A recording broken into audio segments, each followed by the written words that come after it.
أعوذ بالله من الشيطان الرجيم. بسم الله الرحمن الرحيم. السلام عليكم ورحمة الله وبركاته. إن الحمد لله نحمده ونستعينه ونستهديه ونستغفره ونعوذ بالله من شرور أنفسنا ومن سيئات أعمالنا. من يهده الله فلا مضل له ومن يضلل فلا هادي له وأشهد أن لا إله إلا الله وحده لا شريك له وأشهد أن محمدا عبده ورسوله. يا أيها الذين آمنوا اتقوا الله وقولوا قولا سديدا يصلح لكم أعمالكم ويغفر لكم ذنوبكم ومن يطع الله ورسوله فقد فاز فوزا عظيما. نعوذ بكلمات الله التامات من شر ما خلق وذرأ وبرأ ومن شر ما ينزل من السماء ومن شر ما يعرج فيها ومن شر فتن الليل والنهار ومن شر كل طارق إلا طارقا يتركه بخير يا رحمن. الحمد لله الذي بنعمته تتم الصالحات. ربنا آتنا من لدنك رحمة وهيئ لنا من أمرنا رشدا. نويت التعلم والتعليم والتذكر والتذكير والنفع والانتفاع والإفادة والاستفادة والحث على التمسك بكتاب الله وسنة رسول الله صلى الله عليه وسلم ابتغاء وجه الله ومرضاته وثوابه وقربه سبحانه وتعالى. Alhamdulillah, pertamanya kita merafakkan setinggi-tinggi syukur kita kepada Allah Subhanahu wa taala kerana dengan rahmat dan juga limpah kurnianya kita dapat bertemu berhimpun di dalam surau Allah yang mulia ini untuk kita meneruskan satu agenda yang sangat penting, iaitu majlis ta'lim. Majlis untuk kita sama-sama berkongsi dan mengambil manfaat daripada ilmu yang ditinggalkan oleh junjungan besar baginda Nabi kita Muhammad sallallahu alaihi wasallam. Jadi tuan-tuan, insya-Allah malam ini kita akan mulakan satu pengajian kitab yang sangat-sangat agung, kitab yang sangat-sangat penting untuk kita semua pelajari, iaitu kitab Ta'limul Muta'allim Tariqat Ta'allum, iaitu adab-adab belajar. Tuan-tuan, kitab ni disusun oleh seorang alim besar, iaitu Al-Imam Syekh Burhanuddin ataupun Burhanul Islam Az-Zurnuji radhiyallahu ta'ala anhu. Al-Imam Zurnuji ni ulama yang lahir pada kurun yang ke-6 Hijriah, lebih kurang tahun 500 Hijriah, dan beliau adalah anak murid kepada Al-Imam Burhanuddin Ali Al-Maghinani radhiyallahu ta'ala anhu. Ni tok guru beliau ni salah seorang daripada ulama yang besar dalam mazhab Imam Abu Hanifah. Jadi untuk pengetahuan tuan-tuan semua, kitab ini menjadi rujukan utama bagi para pengkaji berkenaan dengan pendidikan. Sehingga tuan-tuan, kitab ni dijadikan sebagai rujukan mereka untuk mereka nak tulis PhD mereka. Ini bukan pondok-pondok, bukan pesantren yang mengaji kitab ni. Orang nak buat doktor, nak buat PhD, rujuk kitab ni sebagai tulisan dan kajian PhD mereka. Sehingga ada satu kitab, saya tak bawa tuan, ada satu kitab, kitab yang dikarang oleh Syekh Basar Salim Ahmad Bundu, yang mana beliau buat kajian tentang kitab Ta'limul Muta'allim Tariqat Ta'allum. Nama kitab dia Kifayatut Ta'limiyah Inda Zurnuji min khilal kitabihi Ta'limul Muta'allim Tariqat Ta'allum. Jadi dalam kitab tersebut tuan, beliau menyebutkan cara-cara yang telah disusun oleh Al-Imam Zurnuji. Dan tuan, cara yang disebut oleh Imam Zurnuji ditiru cara tersebut dalam sistem pendidikan moden secara tidak langsung. Dan rupa-rupanya banyak orang, terutamanya pengkaji barat, pengkaji tentang pendidikan barat, mereka mengambil daripada apa yang telah disusun oleh Al-Imam Zurnuji sendiri. Dan kemudian mereka menafikan bahawa ini daripada ulama Islam. Mereka kata ini kajian daripada para pengkaji tokoh-tokoh barat. Jadi ini satu perkara ataupun satu isu yang sangat penting. Kenapa? Kerana kita tinggalkan turas. Kita sendiri pandang rendah pada kitab yang 30 muka surat tuan. Rupanya banyak sistem pendidikan yang ada sekarang ni mengambil daripada kitab sendiri. Kitab Al-Imam Zurnuji radhiyallahu ta'ala anhu. Dan isu penting tuan berkenaan dengan pendidikan ni, dan cara bagaimana untuk kita mendidik Dan bagaimana ulama dulu membina generasi, tuan-tuan, sangat penting untuk kita nak ketahui pada waktu sekarang. Kenapa? Kerana betapa ramai anak-anak muda kita pada waktu sekarang, anak-anak murid di sekolah, hatta guru-guru pun, tuan-tuan, kadang-kadang ketika mengajar di sekolah, kadang-kadang mereka tidak memahami apa tugas dan kepentingan bagi sistem tarbiyah sendiri, sistem pendidikan sendiri, ya. Sehingga, tuan-tuan, menyebabkan lahir natijah yang tidak elok, kan? Natijah ni apa dia? Natijah kata hasil yang tidak baik. Yang tidak membentuk pelajar tersebut menjadi manusia yang baik, kan? Seakan-akan begitulah, ya. Dan banyak kita dengar dalam akhbar, kan, dalam TV, dalam media sosial dan sebagainya. Murid boleh tampar guru, ya. Mak ayah boleh datang sekolah pukul ustaz, disalahkan guru dan sebagainya. Dulu sebelum PKP, tuan-tuan tahu video yang viral, kan, seorang guru kafar disuruh dipaksa merangkak di hadapan pelajar-pelajar ni. Kita nak tengok macam tu, tuan. Sistem pendidikan kita nak lahirkan, ya, pelajar-pelajar yang tidak menghormati gurunya. Bukan setakat pelajar-pelajar, hatta ibu bapa sendiri pun. Yang serang tu bukan pelajar-pelajar, tapi mak ayah pada pelajar tu tak puas hati anaknya kena denda. Guru memang tak sempurna, tuan-tuan. Mana ada guru yang maksum. Tetapi apabila namanya guru, kata Sayyidina Ali karamallahu wajhahu alaihi salam, ana abdun man 'allamani harfan wahidan.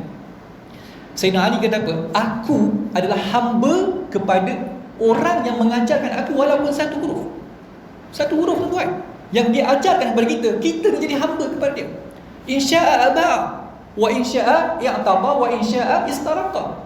Kalau dia nak merdekakan aku, dia boleh merdekakan aku, sebab dia tuan aku. Kalau nak jual aku, jual lah. Dan kalau dia nak bebaskan aku, dan kalau dia nak kekalkan aku sebagai hamba, dia boleh kekalkan aku sebagai hamba. Aku tidak ada masalah, ya. Kenapa? Kerana aku hamba kepada guru aku, ya. Kalau guru-guru, ibu bapa faham bagaimana kita nak menjalankan proses tarbiyah pendidikan sendiri, kita akan jadi macam kes yang berlaku sampaikan guru dipaksa merangkak di hadapan murid-murid dia. Sedih kita tengok, tuan-tuan. Sebab hati kita tengok benda macam ini. Kenapa? Kerana ibu bapa yang tidak beradab kepada gurunya, ya. Satu kisah saya nak kongsi, tuan, tentang Syekh Abdul Qadir Jailani. Syekh Abdul Qadir Jailani, seorang ulama tasawuf. Ni ulama ni bersuluk, tuan-tuan, di padang pasir di Iraq selama lebih kurang 20 tahun. Umur 50 tahun baru balik semula ke Baghdad, baru nak kahwin. Umur 50 kahwin, tuan. Tapi kahwin bukan seorang, kahwin 4 orang. Dapat anak 49 orang, 27 lelaki, 22 perempuan. Ni ulama tasawuf, tuan-tuan. Syekh Abdul Qadir Jailani, ya, dan dia mengajar beberapa orang murid, beberapa orang pelajar di rumah dia, di pondok dia. Dan kemudian ada seorang ni, dia memang hasad dan dengki dengan Syekh Abdul Qadir Jailani, ya.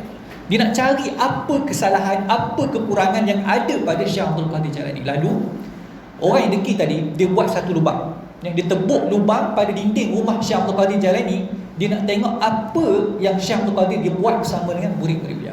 Yang bila tebuk lubang, tengok Syekh Abdul Qadir tengah makan, tuan. Makan ayam, ya. Kemudian dia tengok Syekh Abdul Qadir Jailani, dia ambil ayam yang masih elok, ya, ayam yang masih baru nak masak tu, dia makan separuh lagi dia tinggal pada pinggan tu, dibagi pada anak murid dia. Ambil lagi ayam baru, makan separuh lagi tinggal pada anak murid dia. Anak murid dia makan sisa yang tinggal separuh tadi, tuan. Yang intai tadi pun dia kata, dapatlah point ni. Ini kalau cerita ke orang kampung ni, cerita ke mak ayah ni, bising orang kampung ni. Maksudnya apa? Maksudnya Syekh Abdul Qadir Jailani dilayan murid dia macam hamba. Bagi sisa makanan saja pada anak murid dia. Orang ni pun baliklah ke kampung, kan. Dia pun cerita, kata, siapa di sini yang ada hantar anak dia mengaji dengan Syekh Abdul Qadir Jailani? Siapa ada hantar? Orang berkata, saya ada hantar. Kenapa? Ada masalah ke? Kamu tahu tak? Anak kamu yang kamu hantar, yang kamu percayakan kepada Syekh Abdul Qadir Jailani untuk nak didik dia tu, dia layan anak kamu macam hamba, ya? Dia layan anak kamu macam pembantu. Dia buat apa? Dia makan ayam yang masih elok, dia bagi separuh pada anak-anak kamu tu, bagi makan sisa makanan, ya? Macam ni kamu nak percaya? Sepatutnya dia kena muliakan anak-anak kamu, kan? Nak bentuk jadi ulama yang akan dihormati dan dimuliakan oleh masyarakat. Bukannya suruh makan sisa makanan guru dia. Orang pun marah tuan-tuan, pergi ke madrasah tempat Syekh Abdul Qadir Jalani mengajar. Kemudian dia pun tanya, Tuan Syekh, kami dengar cerita kamu layan anak kami ni macam hamba. Kamu bagi sisa makanan kamu pada anak kami, ya? Apa cerita sebenarnya ni?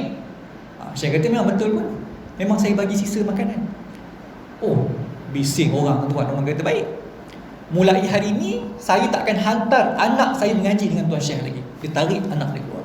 Syekh kata, okay, tak ada masalah, tariklah anak kamu, kan? Dia pun tarik, kan? Kemudian balik rumah dia dalam perjalanan musafir. Tengah musafir sembahyang jamaah, kemudian berlaku kesalahan, berlaku masyaqqah dalam solat dia. Habis sembahyang, anak dia yang mengaji dengan Syekh Abdul Qadir Jalani, dia tegur, kata, ayah, waktu ayah sembahyang tadi ayah ada buat silap sikit. Anak dia kata, ayah sepatutnya kena buat gini sekian. Dia bila dengar jawapan anak dia, dia kata, Masya Allah, anak saya ni dah jadi alim dah rupanya, ya, dah boleh faham masalah-masalah fiqh yang berlaku dalam solat. Dia berfikir, kata, kalau macam ni lah, kan, baik saya hantar semula anak saya mengaji. Maksudnya anak dia tu dah menjadi dah, kan? Dah boleh jawab masalah fiqh tu. Fikir-fikir, kata, tak apalah, hantarlah semula. Pergi semula rumah Syekh Abdul Qadir Jalani, ya, kata, Tuan Syekh, saya minta maaf apa yang berlaku tadi. Saya nak minta maaf, saya nak hantarkan anak saya balik mengaji dengan Syekh. Apa kata Syekh, tuan-tuan? Syekh kata, minta maaf, saya memang nak terima anak kamu, tetapi Allah telah menutupkan futuh di dalam hati anak kamu daripada belajar dengan saya. Allah tutup hati dan kefahaman anak kamu untuk mengaji dengan saya. Kenapa? Kerana biadabnya ibu dan ayahnya kepada gurunya, sehingga diharamkan ilmu kepada anaknya, kan? Jadi bodoh tu anak tu, kan? Kenapa? Kerana tidak beradabnya ibu bapa kepada guru. Ini nak kena belajar juga, kan? Adabul walidain bimuallimihi. Ingatkan adab murid kepada guru saja dah. Adab ibu bapa sendiri pada guru pun ada juga. Supaya apa? Supaya tidak berlaku isu yang banyak berlaku di Malaysia sekarang ni, ya? Guru, ibu bapa serang ustaz, yang pukul guru, disalahkan guru dan sebagainya. Kenapa? Kerana mendenda anaknya, tuan-tuan. Tuan-tuan, kalau guru mendenda anaknya, kadang-kadang guru ni pun manusia juga dah, kan? Nak kawal 30 orang, 40 orang dalam satu kelas, kadang-kadang dia terlepas juga, ya? Kadang-kadang dia tak boleh nak kawal emosi dia.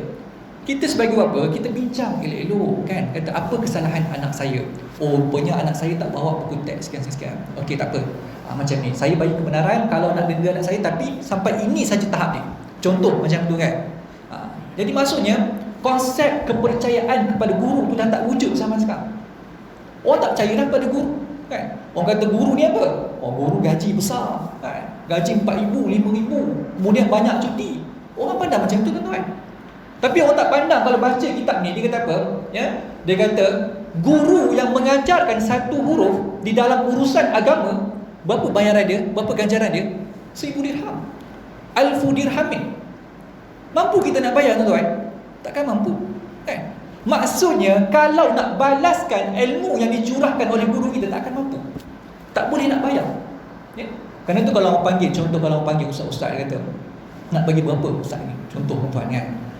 Kalau kata, ish, takkan dengan ustaz pun nak kedekut, dah bagilah RM400, RM500. Artis pun kamu bagi 10k. Ini sebagai contoh, tuan, ya? Salah bandingan tu, tak betul. Kalau kamu nak banding, kamu takkan mampu bayar. Takkan mampu. Bayang satu huruf kena bayar 1,000 dirham. Kalau ustaz yang datang sini mengajar 3-4 tahun, berapa huruf dia ajar kamu? Berapa huruf dia ajar pada kita, tuan-tuan? Tak mampu kita nak bayar? Takkan mampu. Sebab tu kitab ni nanti bila kita belajar, tuan-tuan doalah bagi habis kitab ni. Bila habis kitab ni, tuan-tuan akan masuk kepada satu fasa yang baru dalam kehidupan tuan. Tuan-tuan akan faham bila masuk dalam majlis ilmu, yang pertama sekali yang kita nak tekankan soal adab kita, kan? Adab kita dalam majlis ilmu bagaimana, kan? Adab kita dengan guru, adab kita dengan ni alat ilmu, kitab, pen, kertas, semua ni ada adab juga. Adab kita dengan sahabat-sahabat kita, ahli jemaah yang hadir bersama dengan kita, dia akan jadi lain, tuan-tuan. Orang yang datang kerana nak ditakdim, ya, dia akan jadi lain. Kalau nak kira pengajian sekarang ni, banyak je dalam video dah, dalam media sosial, Facebook, live video dan sebagainya, kan? Banyak. Tapi dia takkan dapat satu benda, tuan, barakah daripada gurunya. Itu takkan dapat. Barakah dia tidak akan dapat melainkan adab dengan gurunya.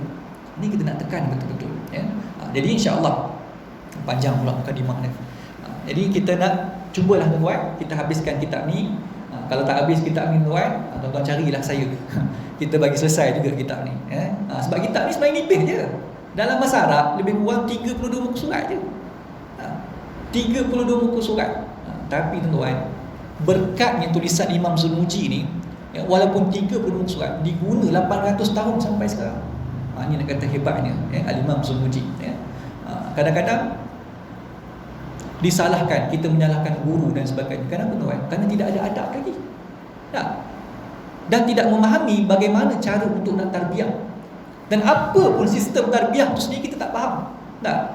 Dan ibu bapa pula bila hantar anak sekolah, dalam otak mereka, dalam fikiran mereka hanya nak jadikan anak tu pandai, bukan nak jadikan anak tu orang. Tuan-tuan, ulama dulu dihantar anak-anak mereka untuk keluar jadi manusia yang dikasihi oleh Allah, yang dikasihi oleh Rasulullah, walau tak pandai pun. Kenapa tuan? Kerana nilai pandai bagi Nabi kita Muhammad SAW bukan orang yang mendapat A yang banyak.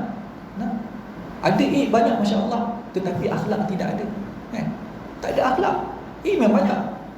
Kalau kita kata orang zaman dulu hobi dia kumpul stamp ke, kumpul macam-macam. Orang zaman sekarang ni mungkin hobi dia kumpul A.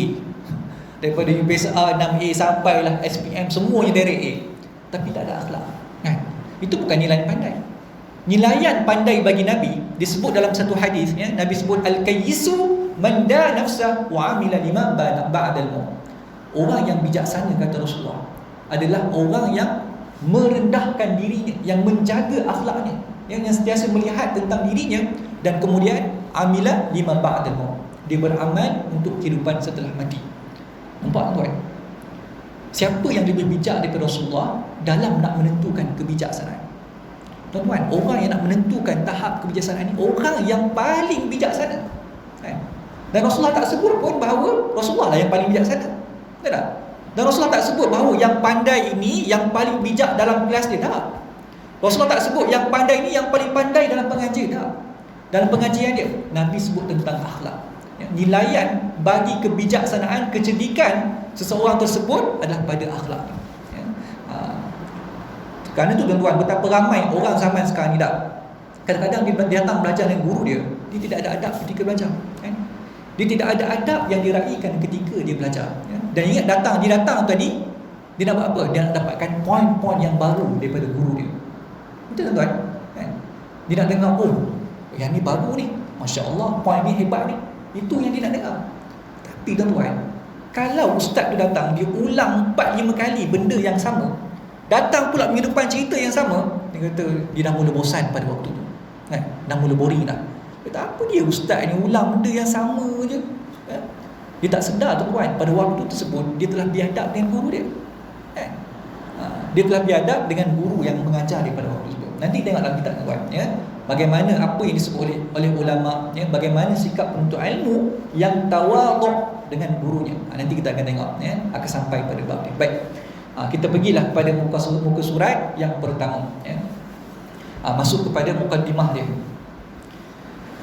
Bismillahirrahmanirrahim. Muka surat yang pertama ni, ini adalah perkataan Al-Imam Zulmuji radhiyallahu ta'ala anhu yang ditulis 800 tahun yang lalu. Ini kitab kuning ni tuan. Kitab kuning bukan biasa ni. Kitab kuning tuan, disebut oleh para ulama kitab yang berusia lebih daripada 100 tahun. Ini kitab kuning.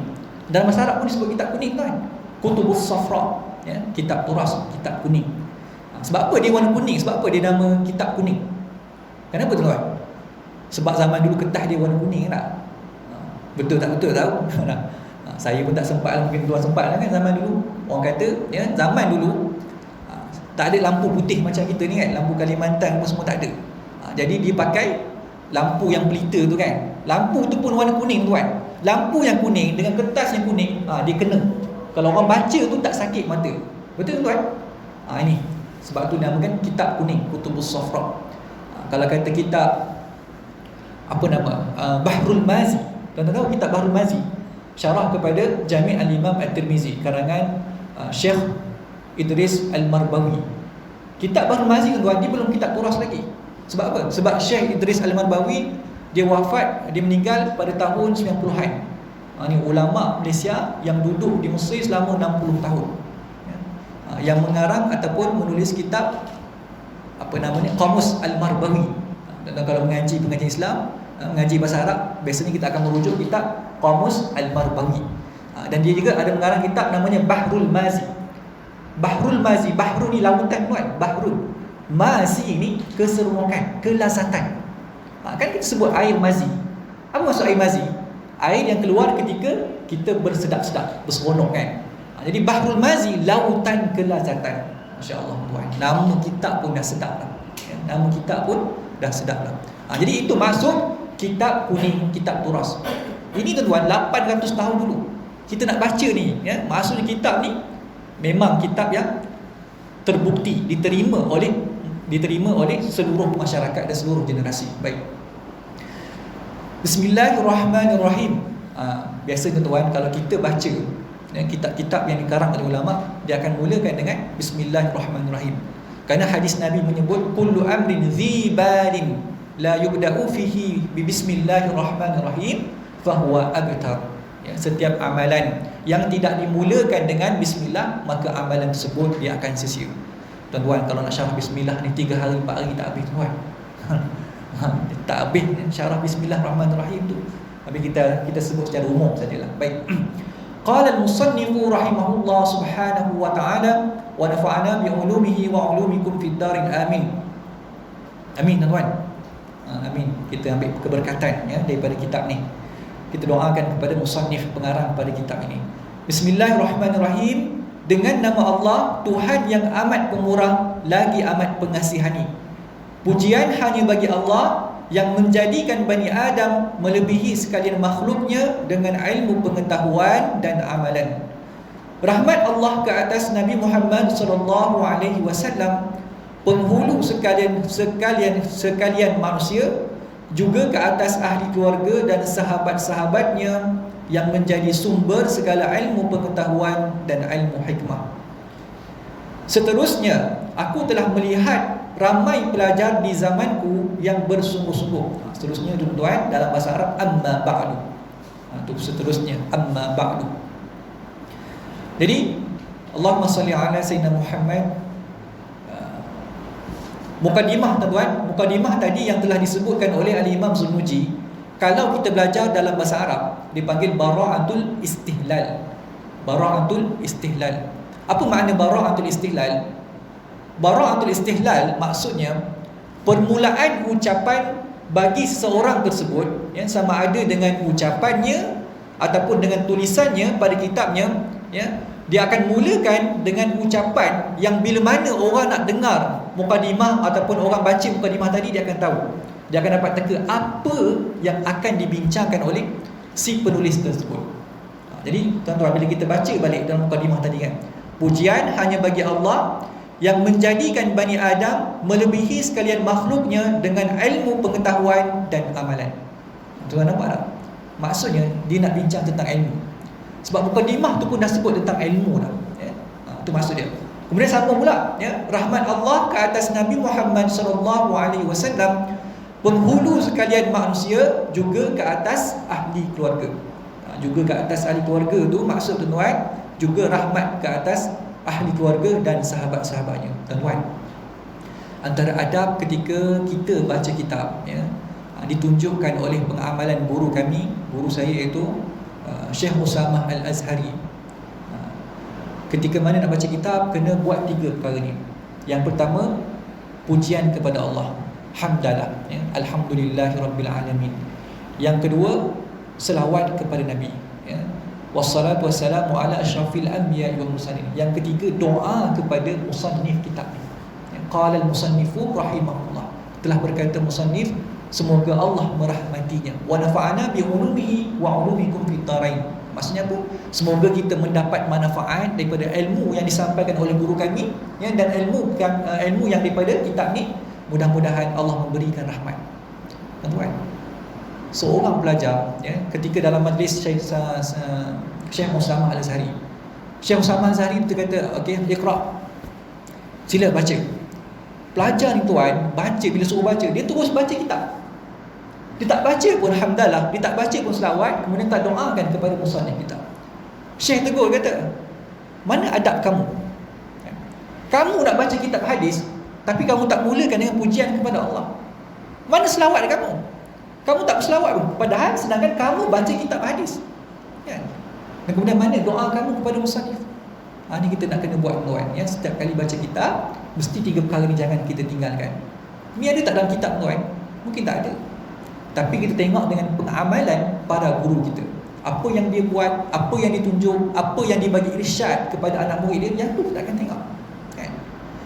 Beza tuan, orang yang mengaji tanpa berguru dengan orang yang mengaji guru.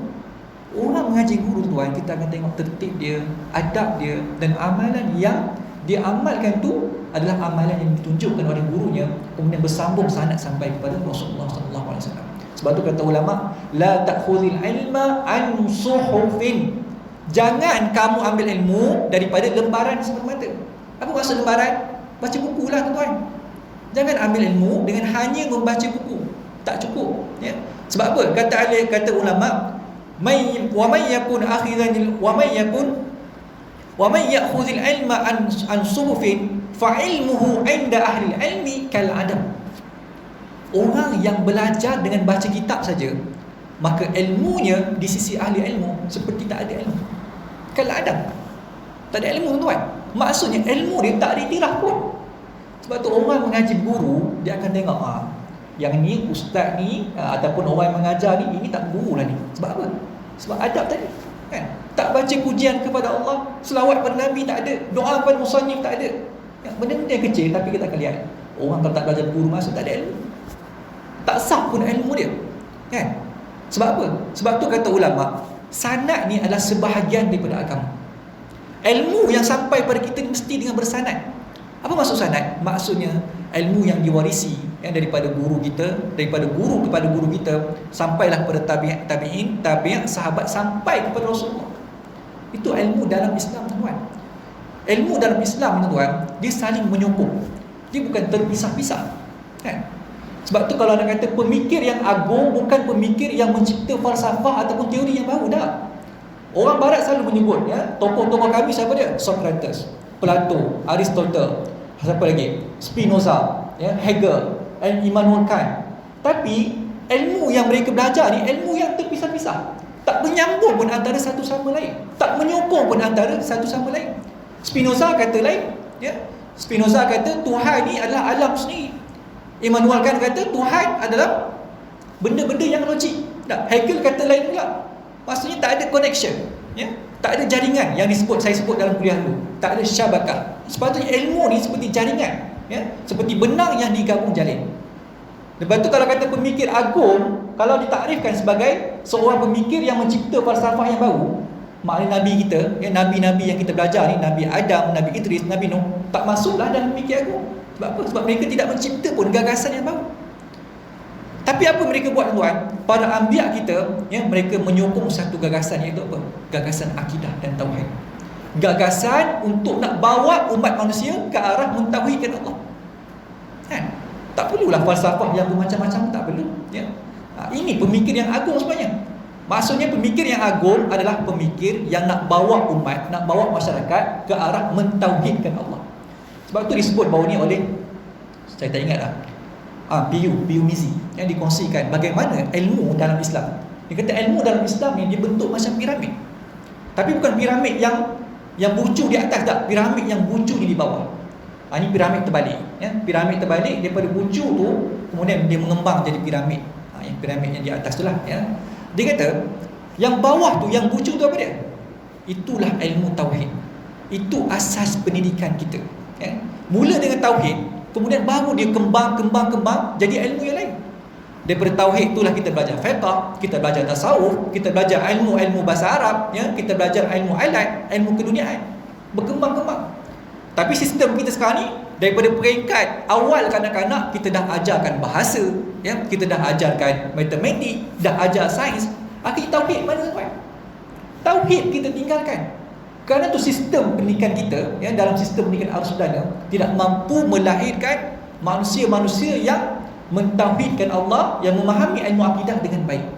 Tuan, akidah sangat penting. Akidah ni berasal daripada kata dasar aqada, aqdun, simpulan. Ya. Tuan-tuan, kalau kita ada tali, kita buat simpulan-simpulan, ya. Bila kita pegang tali tu, bila ada simpulan yang besar tu, dia akan menguatkan genggaman kita. Betul tuan-tuan? Kan? Katalah satu tali tu dia ada 3 simpulan. Oh, buat 3 simpulan. Bila kita pegang, kita baut, di bawah kita ni ada laut. Bila kita terlepas simpulan pertama, ada simpulan kedua yang akan selamatkan kita. Kan? Kemudian bila terlepas lagi simpulan yang kedua, ada simpulan ketiga yang tak nak bagi kita terus jatuh dalam laut tersebut. Ya? Kalau tak ada simpulan macam mana tuan? Yang kita pegang tu akan durut, akan jatuh ke dalam laut. Ulama kata laut tu adalah dunia. Ya? Simpulan tu adalah akidah. Dan kemudian akan ada orang akan selamatkan kita, iaitu Rasulullah SAW. Sebab tu Sayyidina Luqman dipesan kepada anak dia, nasihat yang pertama sekali dia kata apa? Ya bunayya la tusyrik billah. Tak. Itu nasihat yang pertama. Ada 7 nasihat semuanya. Tuan-tuan tahu kan? Tapi yang pertama sekali kata apa? Wahai anakku, jangan kamu syirikkan Allah. Maksudnya apa? Mengaji ilmu tauhid. Jadi kita sekarang daripada tadika lagi kita hantar anak kita nak mengaji apa? Pandai baca lah dulu Ustaz. Kan? Orang sekarang berbuat nak bagi anak ni pandai baca. Kalau tak pandai baca tadika, nanti masuk sekolah rendah, duduk kelas belakang. Bila duduk kelas belakang darjah 1 sampai darjah 6 lah kelas belakang dia. Kan? Kawan dengan orang tak cerdik. Orang sekarang fikir itu dulu kan. Ya? Tauhid, tak apalah tauhid itu belajarlah tingkatan 1 ke, tingkatan 2 ke. Akhirnya masuk universiti jadi liberal. Berpegang dengan fahaman pluralism. Ya, fahaman yang menganggap bahawa semua agama itu sama. Kenapa tuan? Kerana tauhid tak kuat. Sehingga akhir dia kata apa? Dia kata Nabi Ibrahim ni berzina. Sampai keluar Nabi Ismail. La ilaha illallah. Ini bahasa apa yang kamu keluar ni? Kamu ni mengaji akidah tak mengaji akidah? Kamu ni baru keluar daripada hutan ke? Ya? Baru keluar daripada hutan yang besar. Sampai tak kerti apa ni? Tengok tuan. Kenapa? Kerana tidak ditekankan dengan ilmu tauhid pada awalnya. Sebab tu kita kena belajar tentang adab supaya kita tahu bahawa yang kita belajar ilmu ni berasal daripada guru-guru kita yang menyambung sanadnya sampai kepada Rasulullah SAW. Baik. Yang menjadi sumber segala ilmu pengetahuan dan ilmu hikmah. Itu maksud tuan. Dalam mukadimah tu pun dah bagi hint dah. Itu maksud bara'atul istihlal. Ya. Dia dah cerita dah apa sebenarnya nak cerita dalam kitab ni. Dia dah bagi bunga-bunga dah dalam mukadimah dia. Kemudian seterusnya tu amma ba'du. Maka aku telah melihat ramai pelajar di zamanku yang bersungguh-sungguh menuntut ilmu tetapi gagal mencapai manfaat dan berhasil sepenuhnya dalam mengamalkan dan menyebarkannya. Ini tuan, Imam Zunuji sebut bila tuan? Ya, disebut pada tahun 600 Hijriah yang dulu. 600 Hijriah. Sebahagian ulama mengatakan beliau wafat pada tahun 620 Hijriah. Sebahagian ulama dia kata wafat pada tahun tersebut. Sekarang dah berapa tuan? Sekarang tahun 1441 kan. Tolak dengan 600 tahun jadi berapa? Lebih kurang 800 tahun yang lalu. Tuan-tuan, 800 tahun dulu pun Imam Zanuji dah sebut bahawa ramai di kalangan mereka pada waktu tu ya, menuntut ilmu tak sampai pada tujuan dia. Menuntut ilmu tapi tak dapat buah ilmu tersebut, iaitu apa? Amal. Maka kerana itulah kata beliau, kata Al-Imam Zanuji, kegagalan mereka berpunca daripada tersalah jalan dan meninggalkan syarat-syaratnya. Ini tuan, yang ni syarat bagi ilmu tersebut. Ini penting tuan. Ya. Tuan-tuan mengaji kitab banyak dan sebagainya. Tak? Rupa-rupanya banyak benda yang saya buat, ya, saya mengaji tapi banyak benda lagi yang saya tak buat. Kan? Kadang-kadang kita tersilap pula. Rupanya selama ni kita tak betul pun cara kita. Kerana itulah amalan kita ni tak berapa nak elok. Kan? Sebab apa? Sebab berkat tak berapa nak ada. Tuan-tuan, berkat ni dia macam bateri lah. Kan? Macam bateri. Enjin elok dah, enjin. Tapi bateri tak ada. Jalan nak kereta tu? Tak jalan tuan-tuan. Kan? Nampak kereta kemas dah luar ni. Kan? Kereta Alphard, Belfire, kan? Kereta Porsche. Kereta mahal dah ni. Tapi bila start tak boleh. Sebab apa? Sebab bateri tak ada, kan? Waktu lawa lah macam mana pun, kancing boleh potong orang tu, ya? Bukan setakat kancing, orang jalan kaki pun boleh potong. Sebab apa? Tak ada bateri. Jadi tuan-tuan, bateri tu disebut barakah, berkat dalam perjalanan kita nak menuntut ilmu, ya? Orang-orang yang tersalah jalan akan sesat dan tidak akan sampai ke destinasi yang ditujuinya, sama ada kecil atau besar tujuannya. Tuan-tuan, orang yang salah jalan sesatlah. Kalau naik kereta api stesen pun salah, macam mana nak sampai KL Central, kan? Ya? Naik stesen pun salah. Itu maksud dia. Maksud dia tidak akan sampai pada tujuan dia. Setelah aku melakukan solat sunat istikharah terhadap Allah Subhanahu Wa Taala mengenainya, tengoklah tuan-tuan, ya. Ulama dulu ditulis kitab di istikharah dulu, ya. Istikharah. Kita ni sebut istikharah waktu bila, tuan? Waktu nak cari jodoh kan? Waktu tu nak istikharah. Tapi ulama nak tulis kitab, nak mula mengarang kitab, dia akan mulakan dengan istikharah, minta panduan petunjuk daripada Allah. Kerana tu tuan-tuan, kitab dia ni berkat.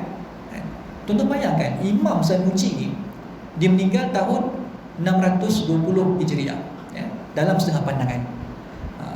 Imam Sanusi tuan-tuan punyalah mastur, punyalah tersembunyi kisah hidup dia, sampai kan orang tak tahu dia ni beranak di mana, ya, berapa tarikh lahirnya, ya, meninggal di mana dan sebagainya, tak tahu. Yang terkenal tuan hanya kitab ni saja. Kitab ni saja.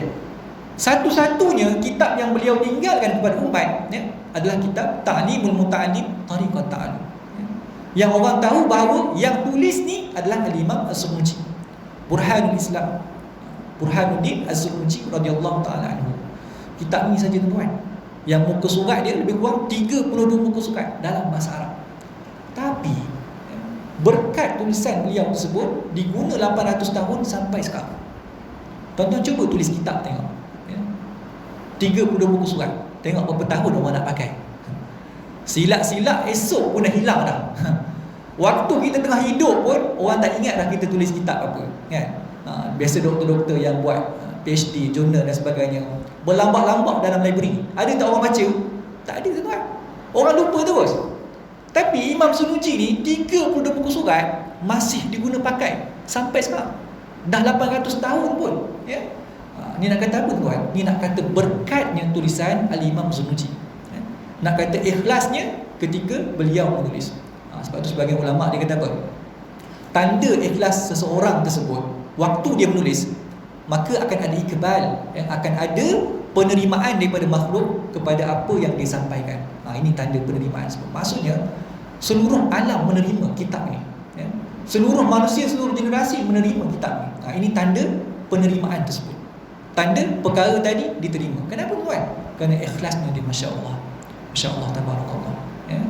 Jadi beliau melakukan istikharah terlebih dahulu mengenai kepada Allah Subhanahu Wa Taala. Sikit lagi kita baca tuan. Aku membuat keputusan untuk menerangkan kepada mereka cara belajar yang aku dapati dalam beberapa buah kitab dan juga daripada para ustaz kami yang pakar dalam ilmu pengetahuan dan amalan dan ilmu hikmah, dengan harapan aku mendapat doa kemenangan dan pelepasan di akhirat nanti daripada orang yang menceburuinya secara jujur dan ikhlas. Tengok tuan-tuan, daripada mana dia ambil sumber untuk nak tulis kitab ni? Daripada mana tuan? Daripada beberapa kitab yang lain. Kemudian daripada siapa? Daripada guru. Yang tu yang penting tuan. Daripada guru, ya. Sebab apa tuan? Sebab ada benda yang tidak ada dalam kitab, kan? Ada adab yang tidak ada dalam kitab, yang terus diambil daripada amalan para guru dia, ya. Yang dilihat depan mata bagaimana gurunya bermuamalah dengan. Saya dah cerita tuan-tuan, ya, dalam bulan yang lepas, kisah Syekh Muhammad Awwamah, dia melihat bagaimana Syekh Abdullah Sirajuddin menghormati dan memuliakan Mufti Halab, ya, di Syria, ya, Mufti Halab di Syria, ya. Macam mana Syekh Muhammad Awwamah masa tu dia masih belajar lagi di madrasah. Masa tu ada satu majlis di Sahan Madrasah, ya, di tempat perhimpunan. Kemudian dia tengok Syekh Abdullah Sirajuddin ni, dia suruh guru yang sebelah kanan Mufti, waktu tu Mufti tengah bagi ucapan, ya. Matahari waktu tu masih lagi tak cerah, waktu pagi kan. Tapi makin lama matahari makin cerah, bayang-bayang makin nampak kan, bayang-bayang makin jelas. Jadi Syekh Abdullah Sirajuddin yang duduk sebelah kanan mufti tadi, dia bagi syarat kepada guru yang lain sebelah kiri mufti. Dia kata apa? Pergi belakang sikit, undur belakang sikit. Sebab apa tuan undur belakang? Rupa-rupanya bayang-bayang mufti tu dah ada di bawah kaki guru-guru sebelah kanan ni. Jadi Syekh Abdullah Sirajuddin bagi syarat kata pergi belakang. Sebab apa? Sebab kamu dah duduk atas bayang-bayang tuan guru. Bayang-bayang tuan guru ya? Bukannya kita sekarang ni bukan setakat bayang-bayang, guru pun kita nak bijak sekarang tak? Ini adabnya ya? Yang tidak ada dalam kitab pun. Tapi Syekh Muhammad Awam dia tengok depan mata dia macam mana guru dia beradab dengan gurunya. Jadi saya kira sekadar itu tuan-tuan, perkongsian kita pada malam ini. Mudah-mudahan ilmu yang kita kongsikan sama-sama pada malam ini dapat memberikan iktibar dan panduan kepada kita supaya kita lebih memahami ya, apa yang disampaikan oleh Al-Imam Subuji dalam kitab Ta'lim Muta'alim Tariqat Ta'lum, dan lebih penting lagi untuk kita nak beramal dengan ilmu tersebut ya. Untuk kita nak beramal, nanti akan disebut dalam kitab ni, akan ditekankan tentang amal. Bila belajar tentang adab ni kena terus beramal tuan-tuan. Sebab kalau ada yang tidak kena, saya mohon ampun, mohon maaf sekiranya saya menegur tuan-tuan. Kenapa? Kerana kita nak belajar sesuatu. Kalau kita dah belajar, tiba-tiba kita nak amal, kita tak amal, maksudnya tak berkatlah ilmu tuan-tuan. Jadi kita teruskan amalan kita, teruskan beramal apabila kita melihat sesuatu yang kurang menyenangkan ya. Sebagai contoh tuan-tuan, bila kita nak keluar daripada majlis, ini diajar oleh guru saya ya, Ustaz Muhammad Nazrul. Dia kata apa? Kalau nak keluar daripada majlis, jangan keluar suka-suka hati ya. Terasa hati guru di hadapan ni. Kalau nak keluar, bagi isyarat pada guru kan, angkat tangan sikit, letak di bahu di dada. Apa maksudnya tuan-tuan? Maksudnya minta maaf guru, minta maaf ustaz, minta maaf syekh, saya ada kecemasan, saya terpaksa keluar, tapi guru tetap dalam hati saya. Kemudian keluarlah tuan-tuan, keluar macam biasa kan? Pintu masjid, pintu majlis ilmu ni bukan macam hospital tuan-tuan, boleh keluar masuk suka hati je ya? Ada adab dia juga tuan-tuan. Di pesantren Indonesia kan, kalau nak keluar masuk pintu ya, pintu majlis ilmu tu, dia tidak akan bagi belakang badan dia pada guru ya. Sebab apa? Nak menghormati guru. Jangan membelakangi belakang badan kita terhadap guru. Tapi guru-guru yang hebat tuan, macam saya ni lekeh lah sekadar berkongsi lah. Kita sekadar ilmu yang kita ada ni, kita berkongsi dengan masyarakat. Mudah-mudahan jadi panduan kepada kita. Saya mohon ampun, mohon maaf sekiranya saya terkasar bahasa, terkurang adab dengan tuan-tuan. Maklumlah saya orang masih muda lagi. Jadi sepatutnya saya perlu lebih banyak belajar dengan tuan ya, yang lebih banyak dan luas pengalaman dia. InsyaAllah kita berjumpa lagi pada kesempatan yang akan datang. Siru ala barakatillah. Aqulu qawli hadza wa astaghfirullah li wa lakum. Wassalamualaikum warahmatullahi wabarakatuh. Tasbih kafarah suratul Asr.